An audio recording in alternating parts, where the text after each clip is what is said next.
दिगंबरा दिगंबरा श्रीपाद वल्लभ दिगंबरा अवधूत चिंतन श्री गुरुदेव दत्त. नमस्कार. तुम्हा सर्वांचे श्री स्वामी भक्ती या चॅनलमध्ये स्वागत. सर्वांना श्री स्वामी समर्थ. आपल्या आयुष्यामध्ये बऱ्याच जणांना दुःख आहे, संकट आहे. या दुःखावर आपल्याला मात करण्यासाठी, त्याचबरोबर आर्थिक अडचणी असतात, या आर्थिक अडचणी दूर करण्यासाठी आज मी तुम्हाला एक सेवा सांगणार आहे. ही सेवा कशा पद्धतीने करायची आहे, या सेवेचे अनुभव लोकांना आलेले आहेत. ही सेवा करत असताना आपल्याला काय काळजी घ्यायची आहे, सेवा कशा पद्धतीने करायची आहे आणि कोणती सेवा करायची आहे याविषयीची संपूर्ण माहिती आजच्या व्हिडिओच्या माध्यमातून सांगणार आहे. आपण जर माझ्या चॅनेलवर नवीन असाल, व्हिडिओ पहिल्यांदाच पाहत असाल तर नक्की माझ्या चॅनेलला पहिल्यांदा सबस्क्राईब करा आणि जवळील बेल आयकॉन नक्की प्रेस करा. म्हणजे आपल्या चॅनेलवर जेव्हा नवीन व्हिडिओ अपलोड होतील तेव्हा त्याचे नोटिफिकेशन तुमच्यापर्यंत येत राहील. व्हिडिओ स्किप न करता अगदी शेवटपर्यंत नक्की पहा. मनुष्य म्हटलं की आपल्या आयुष्यामध्ये बरेच संकट येतात, दुःख येतं.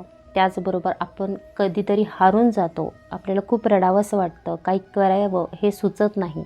अशा वेळेला आपण गुरूंच्या शरण जातो, आपल्या गुरूंना शरण जातो.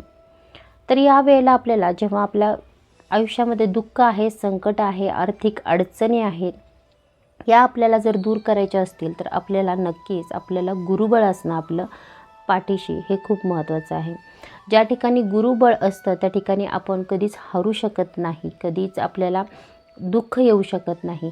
जेव्हा आपण ह्या दुःखावर मात करून पुढे जाण्याचा प्रयत्न करतो तेव्हाच आपल्याला गुरुबळ हे अतिशय प्रबळ मिळालेलं असतं, हे लक्षात घ्या. इतकी ताकद या गुरुबळामध्ये असते. आपण जो कोणताही गुरु मानलेला आहे त्या गुरुची सेवा आपण किती निष्ठेने, किती विश्वासाने, किती श्रद्धेने करतो हे देखील खूप महत्त्वाचं आहे. आपण आपल्या या दुःखातून, या संकटातून दूर होण्यासाठी आपल्याला काही सेवा करायच्या असतात. आता ज्यांना आर्थिक अडचण आहे, त्याचबरोबर घरामध्ये भांडण आहे, दुःख आहे, सतत वारंवार आजारपण आहे, यासाठीची ही सेवा आपल्याला करायची आहे. आता सर्वांनाच माहिती आहे गुरुचरित्र हा अत्यंत पवित्र ग्रंथ आहे. आता ह्या पवित्र ग्रंथाचे आपण पारायण अवश्य करू शकता. पण ज्यांना शक्य नाही त्यांनी गुरुचरित्रामधील 14वा अध्याय आणि 18वा अध्याय याचे वाचन आपल्या घरामध्ये सुरू करा. आता यासाठी आपल्याला गुरुचरित्र ग्रंथाला नियम आहेत, तर यासाठी आपण गुरुचरित्र ग्रंथ रोजच काढून आपण वाचू शकत नाही, कारण त्याचे नियमांचे पालन देखील आपल्याला केलं पाहिजे. तर तुम्ही बाजारामध्ये गुरुचरित्रामधील 14वा अध्याय आणि 18वा अध्यायाची छोटी छोटी पुस्तकं मिळतात, ही घेऊन या आणि याचे आपल्याला रोज आपल्या घरामध्ये पठण करायचं आहे. आता जर तुम्ही तुमच्या घरामध्ये तुम्हाला जर आर्थिक अडचण असेल, आर्थिक बाब सुधारायची असेल किंवा माता लक्ष्मी जर प्रसन्न करून घ्यायची असेल तर तुम्ही 18वा अध्यायाचे पठण करा. आणि जर तुमच्या घरामध्ये सततचे वादविवाद असतील, तुमच्या घरावर संकट असतील, दुःख असेल, सततचे आजारपण असेल तर तुम्ही 14वा अध्याय वाचन करा. अशा प्रकारचे हे 2 अध्यायांचे महत्त्व आहे. आणि जर दोन्हीही अध्यायांचे जर आपण नित्यनेमाने पठण केला तर तुम्हाला नक्की सुंदर असे अनुभव येतील. तुमच्या घरामध्ये सुख समृद्धी नांदेल, त्याचबरोबर तुमच्या आर्थिक अडचणी देखील दूर होतील. इतकं महत्त्व या 2 अध्यायांना आहे.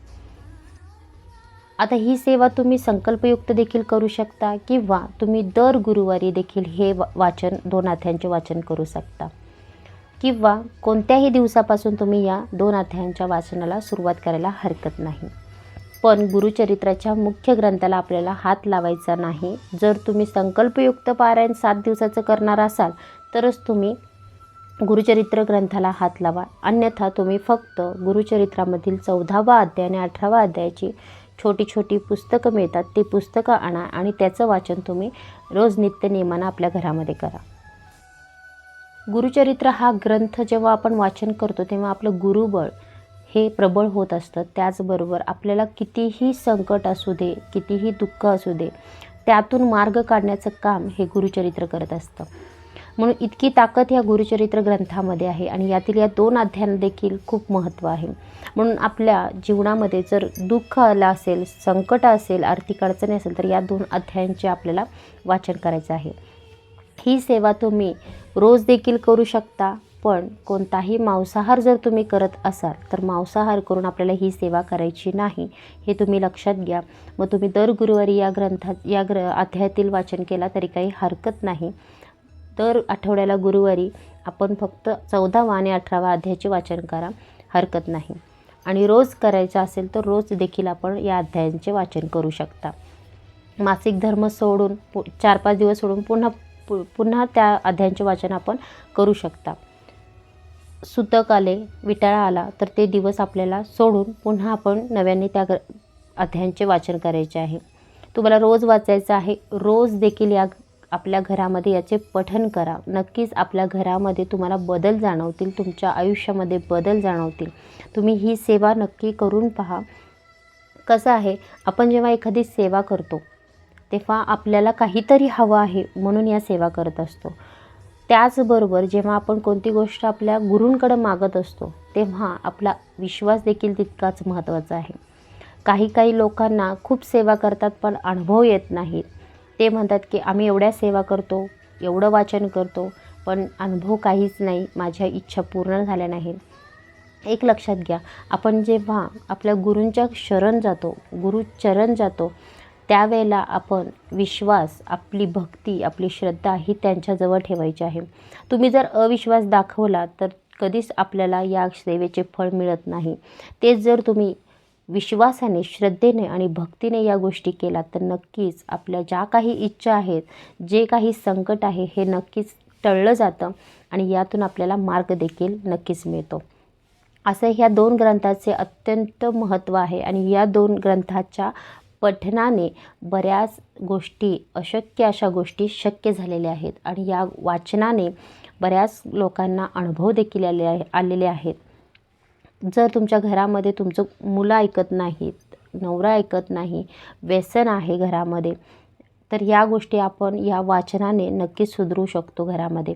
तुम्ही या गोष्टी करायला सुरुवात करा. या 2 अध्यायांचे पठण नित्यनेमाने आपल्या घरामध्ये करा आणि आपलं जे गुरुबळ आहेत हे आपल्याला प्रबळ करायला नक्कीच साथ मिळते.